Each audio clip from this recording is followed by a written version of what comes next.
The Filipino swear word we're learning today is Tangina. Tangina. The Filipino swear word we're learning today is Tangina. Tangina. Ang salitang mura sa Filipino na pinag-aaralan natin ngayon ay tangina. Ang salitang mura sa Filipino na pinag-aaralan natin ngayon ay tangina. The Filipino swear word we're learning today is Tangina. Tangina.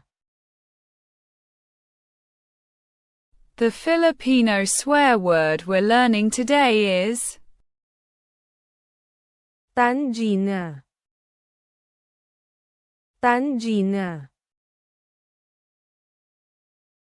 Ang salitang mura sa Filipino na pinag-aaralan natin ngayon ay tangina. Ang salitang mura sa Filipino na pinag-aaralan natin ngayon ay tangina.